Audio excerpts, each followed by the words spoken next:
C'est dans la commune de Niaguis que s'est tenue la 3e édition du camp international de formation sur l'agroécologie paysanne. L'objectif de cette édition du CIFAP 2024 est de permettre aux producteurs d'avoir des productions de qualité.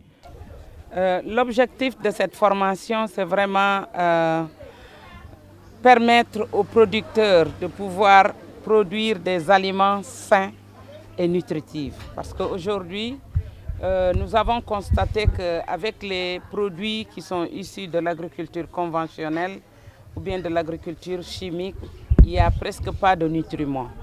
Et par rapport à cette production, il y a beaucoup de destruction de l'environnement, à savoir la terre, tout ce qui nous entoure et même les semences que nous avons héritées de nos ancêtres. Donc nous sommes dans la promotion de la pratique agroécologique qui valorise les semences paysannes. Et par rapport à ces semences paysannes, nous utilisons vraiment les engrais organiques et les bioprotecteurs. Les engrais organiques pour un peu renforcer la fertilité des terres, mais aussi renforcer les rendements des productions. À en croire la présidente du mouvement panafricain, nous sommes la solution. Pour avoir une souveraineté alimentaire, il faut d'abord avoir une souveraineté sémencière. Aujourd'hui, nous sommes un peu heureux d'entendre nos nouveaux gouvernants de parler d'une souveraineté alimentaire.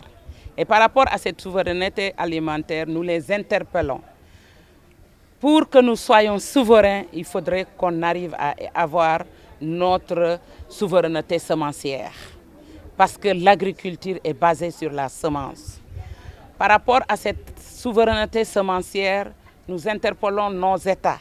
Parce que quand nous avons des semences, des semences de qualité, des semences paysannes, ils sont toujours accompagnés par des intrants organiques. Et ces intrants organiques, nous avons des structures qui sont en train de promouvoir les techniques de production de ces intrants organiques et nous pensons que nos États doivent avoir un regard ou bien avoir une collaboration avec ces structures. Par exemple, le mouvement Nous sommes la solution qui est en train d'installer des fermes agroécologiques pour la formation des acteurs sur les bonnes pratiques agroécologiques.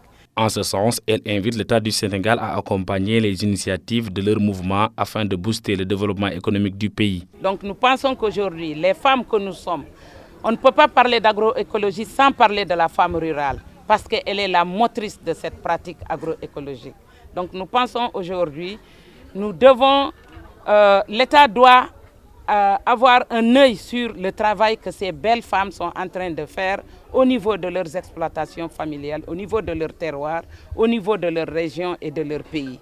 Tous nos États africains, nous les interpellons à intégrer cette pratique agroécologique dans leur politique nationale, locale et internationale, parce que nous pensons que c'est la seule pratique qui nous permettra d'aller vers cette souveraineté alimentaire dont on parle, mais aller vers cette autonomisation dont on rêve tous les jours.